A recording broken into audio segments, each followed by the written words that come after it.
नमस्ते, मेरा नाम प्रकाश सती है और आज का विषय है विज्ञान भैरव तंत्र।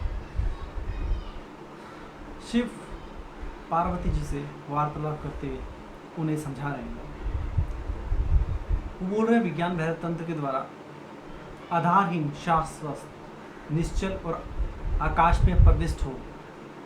आधारहीन, शाश्वत, निश्चल, आकाश में प्रविष्ट हो। आधारहीन का मतलब इसका कोई आधार नहीं है। शाश्वत मतलब जो हमेशा से है। निश्चल मतलब जो कहीं हिलता नहीं है, इसमें कोई ध्वनि नहीं है, कुछ नहीं है। उसमें प्रविष्ट हो मतलब उसमें प्रवेश करें। शाश्वत जो हमेशा है, निश्चल, आधारहीन। तो इससे क्या पता लगता है कौन से आकाश की बात करें? क्या बोल रहे हैं हम रॉकेट लेके चले जाएं इस आकाश में, इसमें एंटर हो? और तो हम पैदल तो जा नहीं सकते, संभव नहीं। पृथ्वी ग्रेविटी हमें रोक के रखेगी। तो क्या तरीका है इस आकाश में जाने का? आप ऐसा कौन सा तरीका हो सकता है? तो शिव जिस आकाश की बात करें वो आकाश हमारे अंदर ही है, बाहर भी है, अंदर भी बाहर भी है, सभी जगह। मतलब कि हम इस अस्तित्व से बिल्कुल अलग नहीं है, इस प्रकृति से बिल्कुल अलग नहीं है। और हम इस शरीर मात्र में नहीं है। सिर्फ अगर हम देखें कि ये शरीर है, जैसे ही लास्ट वीडियो में जब मैंने बताया था आपको कि कुंडली जागृति के बारे में, कि शिव ने कैसे सीक्रेटली कुंडली जागृति के बारे में बता रखा है, कैसे रहस्यमय शब्दों में कुंडली जागृति के बारे में बता रखा है। तो ये वीडियो जब व्यक्ति उस अवस्था में पहुंच जाता है, सातवें चक्र में पहुंच जाता है, तो वो उतना लायक हो जाता है कि वो जो उसके अंदर का आकाश है, वो जो आकाश है, जो बाहर आकाश है, उसमें प्रविष्ट हो सके। जब वो उसमें प्रविष्ट होता है तो वही बिंदु है जो सातवें चक्र की तीसरी अवस्था की जो बिंदु है, वो बिंदु में प्रविष्ट होता है। मतलब कि शून्य में जाता है, शून्य में जाता है।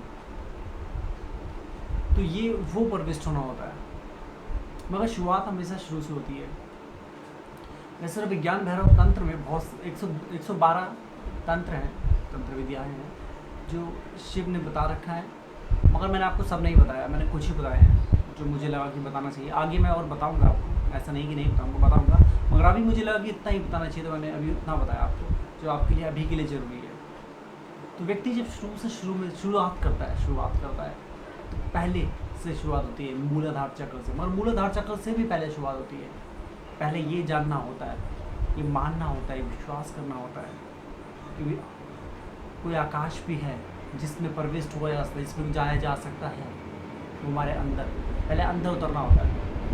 पहले हमें इन सब ढोंगों से भागना होता है, खुद जानना होता है। खाली सुनी सुनाई बातें, पढ़ी हुई बातें, उनके पीछे चलना होता है। बस एक विश्वास नहीं कर लेना होता। खाली बोल दिया किसी ने कि हाँ भगवान ऐसे है तो बस ऐसे ही है, बस उसके आगे कुछ नहीं है, बस बेहोशी में चले जा रहे हैं। क्यों चल रहे हैं खुद को नहीं पता। तो पहले वहाँ शुरुआत होना जरूरी है। पहले शुरुआत होगी तब आप अंत तक पहुँचेंगे। और ये एक ऐसी चीज़ से कोई अंत नहीं है, कोई अंत नहीं है। मैंने बोल तो लिया शून्य मतलब खत्म, मगर अंत जैसी कोई चीज़ नहीं है। अगर आपने जन्म ले लिया, इससे पहले आपके कई करोड़ों जन्म हो चुके हैं, अभी कितने करोड़ों जन्म होंगे, कितने आप रूपांतरित होंगे, कितनी बार आप किस अवस्था में आएंगे।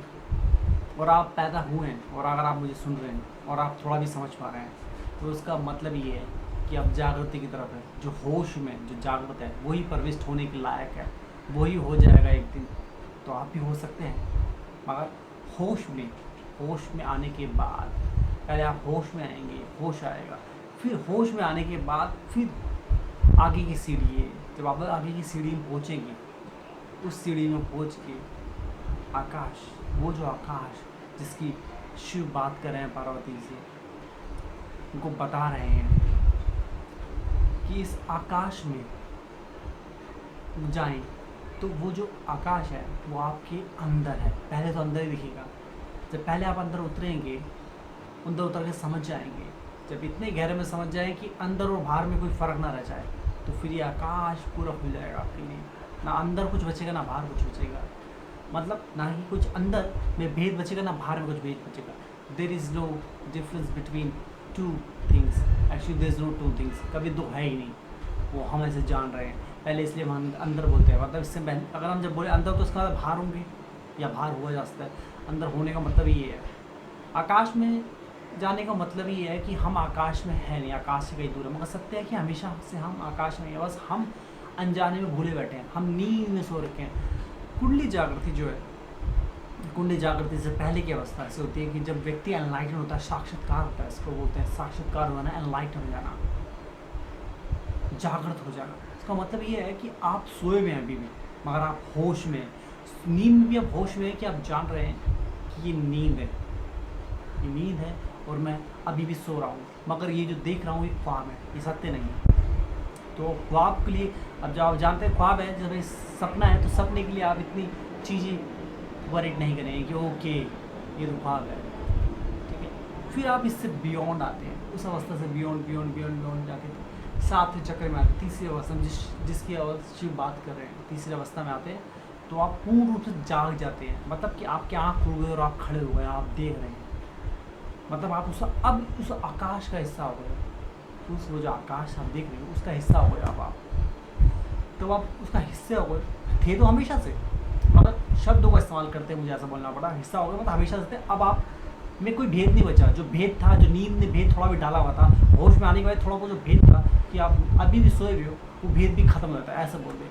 तो कोई भेद नहीं बचता आप में और आकाश में, उस प्रकृति में कोई भेद नहीं बचता।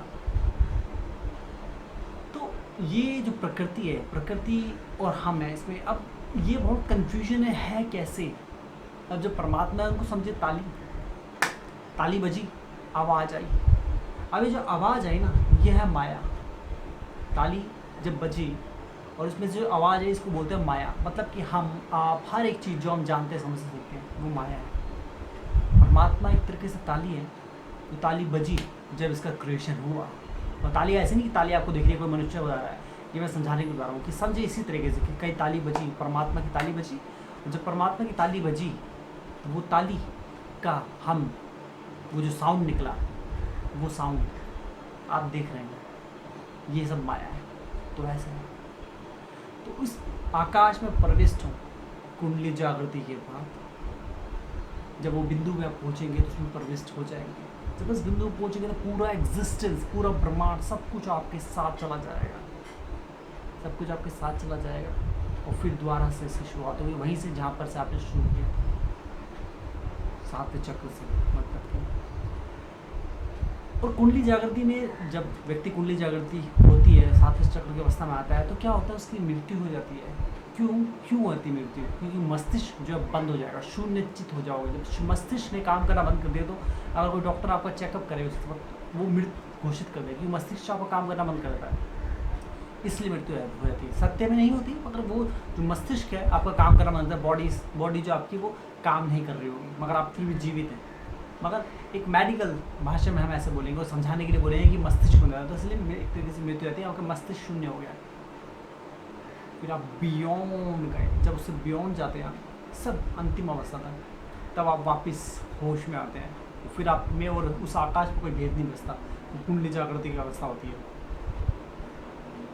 मैं उम्मीद करता हूँ आपको समझ आ गया होगा। तो ये लास्ट तंत्र है जो शिव ने बता रखा है, 112वां तंत्र। पिछली बार मैंने आपको 111वां बताया था, 112वां है, ठीक है। आगे भी मैं, ये लास्ट है वैसे, मगर आगे भी मैं बताऊंगा आपको, जो बीच में मैंने नहीं बताया, बहुत सारे ऐसे हैं जो मैंने अभी नहीं बताया, मैं उनके बारे में बताऊंगा आपको, समझाऊंगा। मगर अभी ये समझे और इसको याद रखें, समझें, और ये मत सोचे कि आप सीमित है, अपने आप को सीमित मत देखें, आप बियॉन्ड है उस सीमित होने से। ये नहीं कि इसने थोड़ा सा ऐसे कह दिया, उसने ऐसे कह दिया, आपने बुरा मान के बैठ गए, बस इतनी दुनिया है, मेरे को ये करना, मेरे को वो करना, बट लिमिटेड सोचते हैं हम कितना बियॉन्ड है, हम वो जो आप जितना देख सकते हैं, समझ सकते हैं, वो हैं आप।